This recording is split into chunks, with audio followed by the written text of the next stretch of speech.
인생을 살다 보면 정말 소리내어 엉엉 울고 싶은 충동에 사로잡히게 될 때가 한두 번이 아닙니다. 오늘 본문에 소개되고 있는 히스기야 왕도 예외가 아니었습니다. 본문 1절을 한번 볼까요? 그때에 히스기야가 병들어 죽게 되매 아모스의 아들 선지자 이사야가 그에게 나와서 그에게 이르되 여호와의 말씀이 너는 집을 정리하라.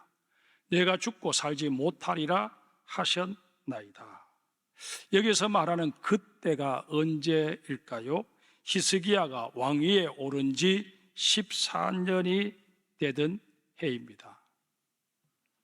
이때는 아수르의 산헤립이 북이스라엘을 멸망시키고 남유다까지 차지하고자 거듭해서 공격을 해오던 때였습니다.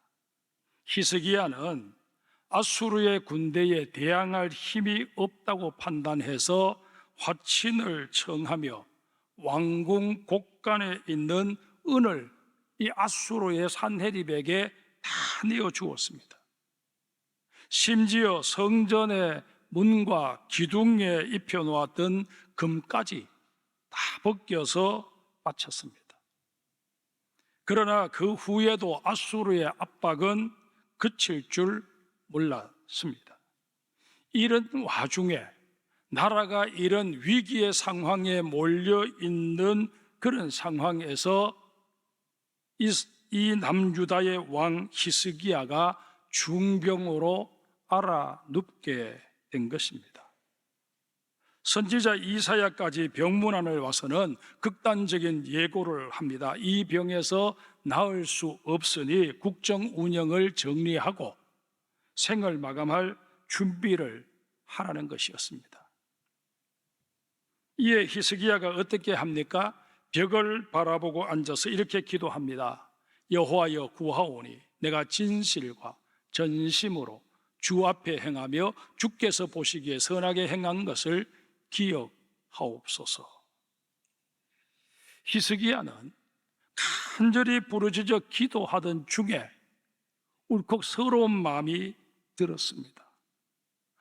한편으로 억울하기도 했습니다. 그래서 결국 그 기도는 통곡으로 바뀌게 됩니다. 그런데 오늘 본문 3절에 나오는 이 통곡하다에 해당하는 히브리어가 바카입니다. 애통하다라는 뜻을 포함하고 있는 단어입니다. 성경에서 애통이라는 이 말의 개념을 정리해 보면 단순히 슬퍼하는 것과는 전혀 차원이 다른 표현임을 알 수 있습니다. 애통은 그저 감정이 복받쳐 마냥 우는 그런 개념이 아닙니다. 애통은 나의 슬픔을, 고통을 하나님 앞으로 가지고 나오는 것을 말합니다. 애통은 내가 당하는 현실적인 고통과 하나님의 선하신 약속 사이에서 씨름하는 상한 심령의 진솔한 울부짖음입니다. 부록한 목사는 딸을 사산하게 된 아픔 속에서 경험하게 된 애통을 시편의 말씀에 근거해서 4단계에 맞추어 정리하고 있습니다. 오늘은 히스기야가 처한 상황과 그가 드린 기도를 이 4단계에 맞추어서 살펴보는 가운데 우리가 살면서 직면하게 되는 수많은 고통과 슬픔을 어떻게 애통으로 승화시켜 갈 것인지 그 답을 찾아보고자 합니다. 애통은 우리 그리스도인들에게 주어진 특권과도 같습니다. 왜냐하면 애통은 상한 심령을 안고 하나님께로 나아가는 데서 비로소 시작되기 때문입니다. 애통은 다음과 같은 부정적인 질문에서 출발하는 것이 일반적입니다. 하나님, 도대체 어디 계십니까?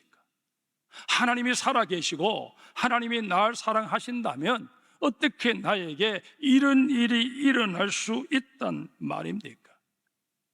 이런 우리의 고뇌와 절망을 대변해 주고 있는 시편이 바로 77편입니다. 시편 77편 7절 이하를 한번 볼까요? 주께서 영원히 버리실까? 다시는 은혜를 베풀지 아니하실까? 그의 인자하심은 영원히 끝났는가? 그의 약속하심도 영구히 폐하였는가? 하나님이 그가 베푸실 은혜를 잊으셨는가? 노하심으로 그가 베푸실 긍휼을 그치셨는가 하였나이다. 시인은 하나님을 향하여 수많은 질문을 던져보지만 하나님께서는 묵묵부답이십니다.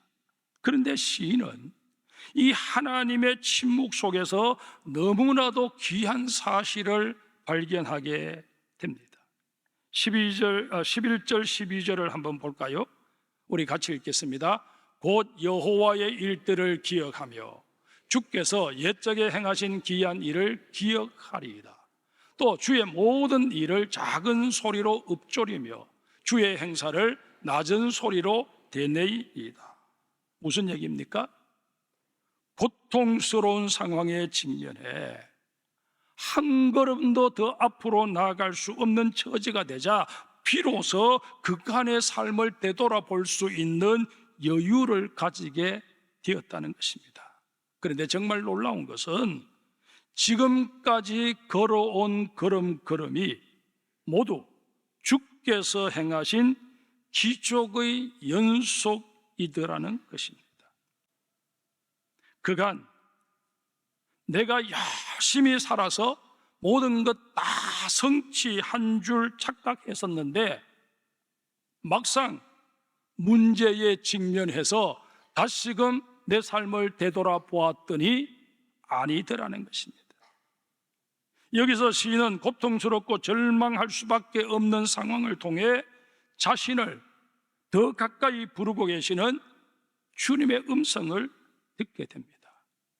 그 음성은 이제까지 너를 사랑했듯이 공경에 찬 너를 지금도 내가 사랑하고 있단다 라는 음성입니다. 사랑하는 성도 여러분, 내게 임한 슬픔, 고통을 애통으로 바꾸는 첫걸음이 바로 이 주님의 부르심을 듣는 것입니다.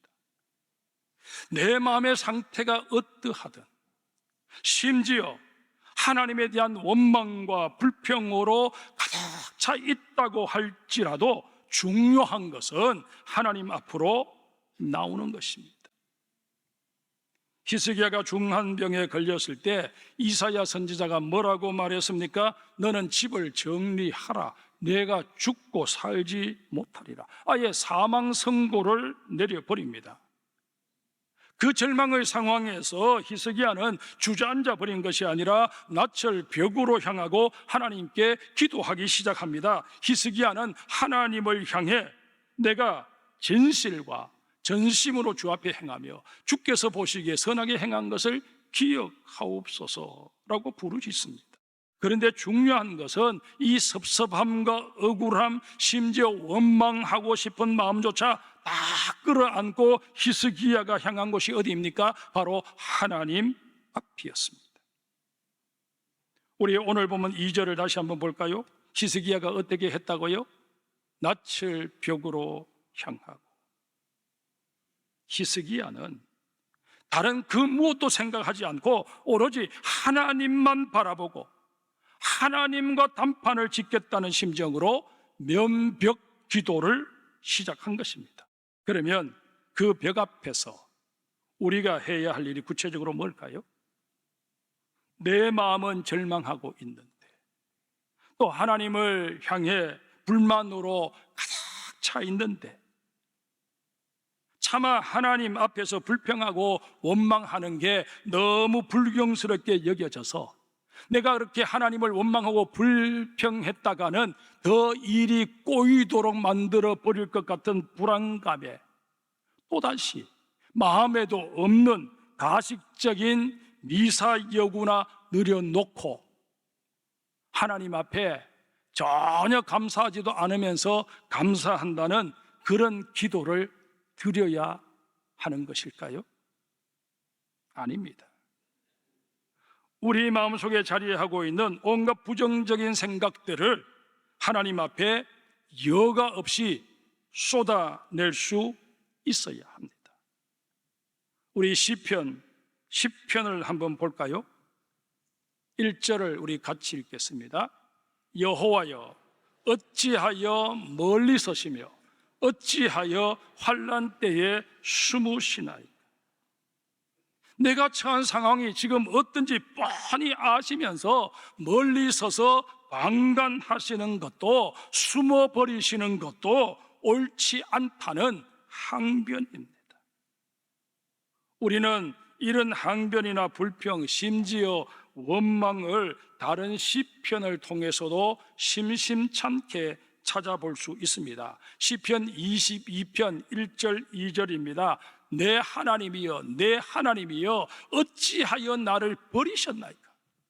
어찌 나를 멀리하여 돕지 아니하시오며 내 신음소리를 듣지 아니하시나이까? 내 하나님이여, 내가 낮에도 부르짖고 밤에도 잠잠하지 아니하오나 응답하지 아니하시나이다. 시편 44편 23절 이하의 말씀도 한번 볼까요? 주여 깨소서, 어찌하여 주무시나이까? 일어나시고 우리를 영원히 버리지 마소서.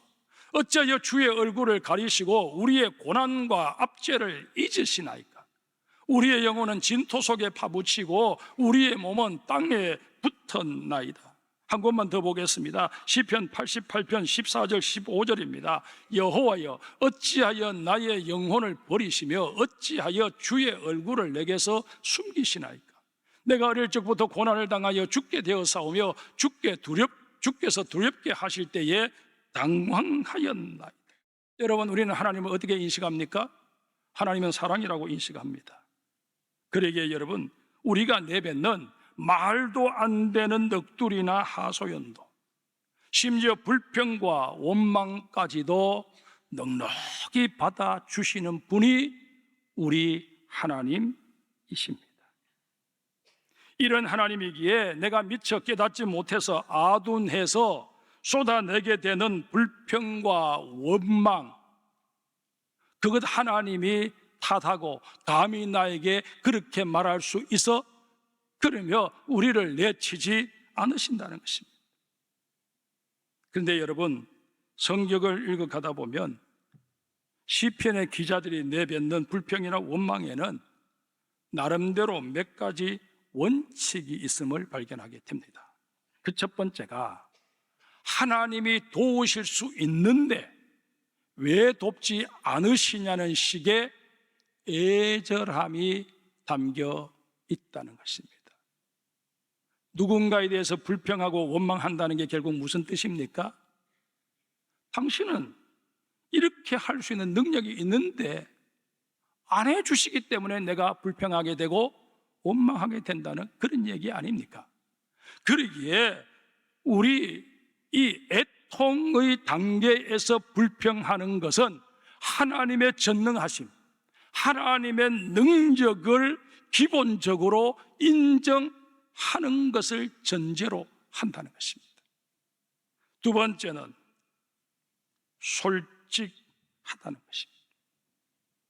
하나님의 종들, 기도의 사람들은 하나님 앞에 나와서까지 윗선 부리지 않습니다. 내 마음은 고통스러워서 미칠 것 같은데 하나님 앞에서는 가루간짝하는 그런 모습을 취하지 않는다는 것입니다.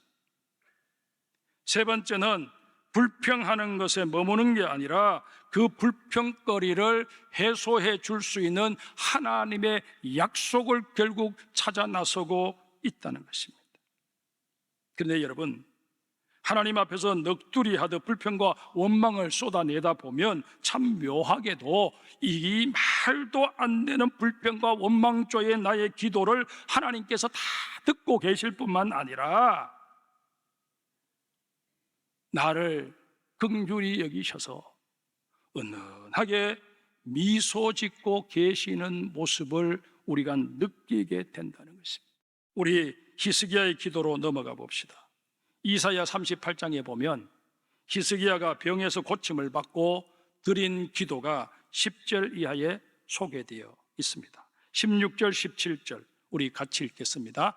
주여, 사람이 사는 것이 이에 있고 내 심령의 생명도 온전히 거기에 있사오니 원하건대 나를 치료하시며 나를 살려 주옵소서. 보옵소서. 내게 큰 고통을 다하신 것은 내게 평안을 주려 하심이라. 주께서 내 영혼을 사랑하사 멸망의 구덩이에서 건지셨고 내 모든 죄를 주의 등 뒤에 던지셨나이다. 이 기도는 히스기야가 병에서 고침을 받은 후에 드린 것입니다. 하지만 이 기도를 통해 히스기야가 병고침을 받기 이전에 어떤 기도를 드렸는지 우리는 충분히 추측해 볼 수 있습니다. 히스기야는 자신의 삶이 송두리째 흔들려 버리는 죽을 병에 걸린 상황에서 두 가지를 기도합니다. 그 첫 번째가 사람의 살고 죽는 것이 하나님의 손에 달려 있는 만큼 하나님께서 나를 살려달라고 메어 달렸습니다. 두 번째로 히스기야는 자신에게 임한 그 죽음의 상황에서조차 평안을 누리게 해달라고 기도했습니다. 예레미야 29장 11절에 보면 여호와께서 이렇게 말씀하십니다. 너희를 향한 나의 생각을 내가 아나니 평안이요 재앙이 아니니라. 너희에게 미래와 희망을 주는 것이니라. 히스기야는 이런 하나님의 생각을 알았기에 선하신 하나님의 성품에 자기 영혼의 닻을 내리고 평안을 누리고자 한 것입니다. 우리가 아무리 절체절명의 순간에 봉착했다고 할지라도 또 내 생명이 경각에 달린 순간이라 할지라도 나에게 영생을 약속해 주신 주님의 말씀을 기억한다면 그 말씀 붙잡고 평안을 누릴 수 있어야 당연한 것 아니겠습니까? 여러분과 저 이 땅에서 100년을 산다 한들 유한한 인생입니다. 그런데 우리를 향해서 하나님께서는 너희는 어차피 이 땅에서 나그네로 살아가는 것뿐이고 너희를 위해서는 내가 영생을 예비해 놓았다. 이 영생의 삶을 바라보면서 너희들은 이 땅에서 그 어떤 상황에 노출되더라도 심지어 지금 당장 내가 죽어야 하는 그런 상황에 직면하게 된다고 할지라도 너는 나의 평안을 노래했으면 좋겠다.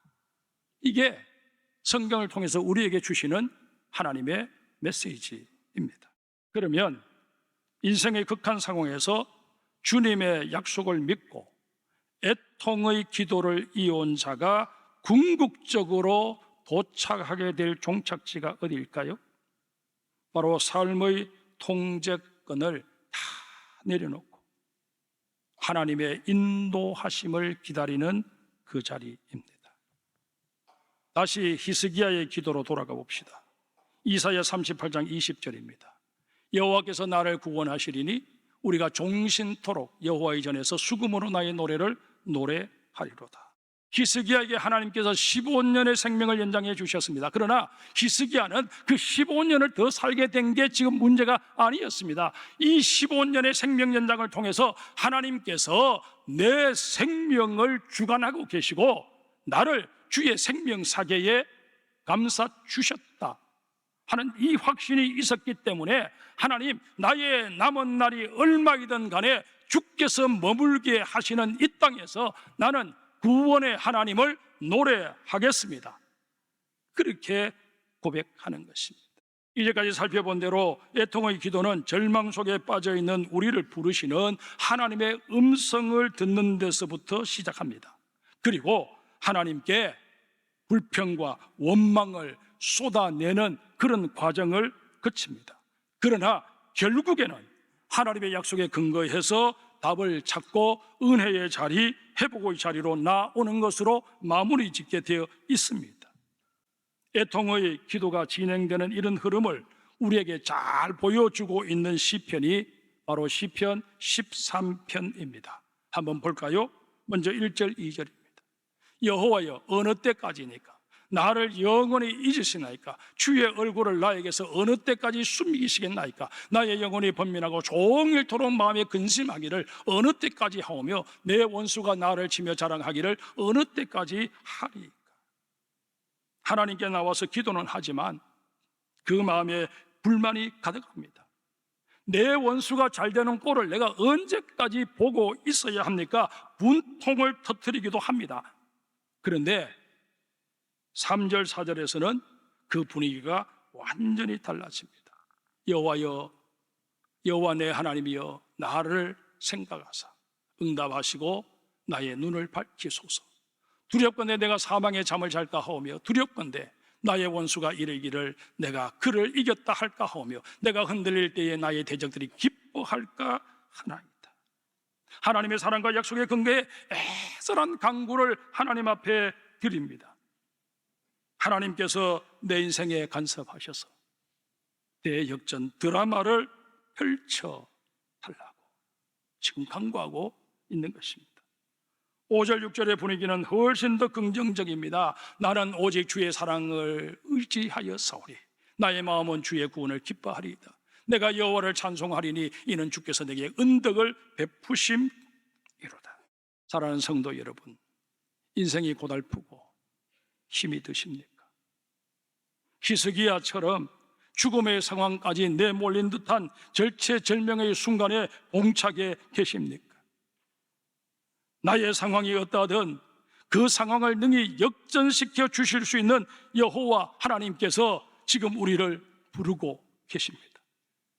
너희가 직면한 문제가 무엇이든 다 끌어안고 내게로 오라 우리를 초청하십니다. 이제 관건은 이 주님의 초청에, 이 주님의 부르심에 우리가 응답하는 것입니다. 하나님께서 불러주신 자리라고 해서 주눅들 이유가 전혀 없습니다. 체면치레할 필요도 없습니다. 오히려 하나님께서는 내 솔직한 마음을, 그 치레 없는 감정 표현을 보고 싶어 하십니다. 하나님을 향하여 하나님, 나 정말 열심히 믿었습니다. 충성했습니다. 헌신했습니다. 그런데 결과가 이러니 이게 뭡니까? 이게 내가 충성한 결과입니까? 이게 내가 교회를 받들어 섬긴 결과입니까? 따져도 좋습니다. 다만 나는 이제 하나님을 신뢰하지 않습니다 라는 극단적인 말만 빼고 무슨 말이든 해도 좋습니다. 사랑의 하나님 넉넉히 받아주십니다. 그런데 묘한 것은 불평과 원망을 쏟아내다 보면 뭔가 모를 연결고리가 이미 내게 있음을 깨닫게 된다는 것입니다. 그게 뭘까요? 이미 우리에게 주신 하나님의 약속들입니다. 성경의 말씀들이 다시 한번 내 머릿속에 기억되어지면서 또 이런저런 기회에 하나님의 말씀을 들을 수 있는 기회를 갖게 되면서 그 말씀들이 나의 삶과 퍼즐 조각 맞추어지는 것을 내가 느끼게 된다는 것입니다. 여러분은 이게 우연일까요?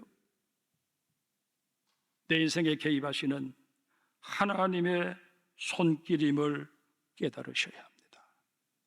이것을 깨닫게 되는 순간 원망과 불평은 주님을 향한 찬양으로 바뀌게 됩니다. 내가 당했던 그 모든 고난이 결국에는 순금같이 나를 연단하고 천국 시민으로 훈련해 가시는 과정이었구나 깨닫게 된다는 것입니다. 이런 까닭에 우리는 고통과 고난의 상황에서 준자자 슬퍼만 할 게 아니라 내 문제를 하나님께로 가지고 와 결국 은혜의 통로로 승화해 내는 애통하는 자가 되어야 할 것입니다. 우리 주 예수 그리스도 우리에게 말씀하십니다. 애통하는 자는 복이 있나니 그들이 위로를 받을 것이며. 여러분, 우리의 인생 결코 순탄치 않습니다. 울 일 많을 것입니다. 그러나 울고 그저 카타르시스 해버리는 것으로 끝내버리지 마시고 그 모든 슬픔과 고통과 괴로움을 주님 앞으로 가지고 나와서 주님과 담판을 짓고 주님에게서 답을 얻음으로 말미암아 결국 그 슬픔을 애통으로 바꾸어 내어서 우리가 천국문에 이르렀을 때 주님께서 우리를 향해 두 팔 벌리시고 고생했다 말씀하시며 우리를 품에 안으시고 위로하여 주시는 그 은혜의 주인공들이 다 되셔야 할 것입니다.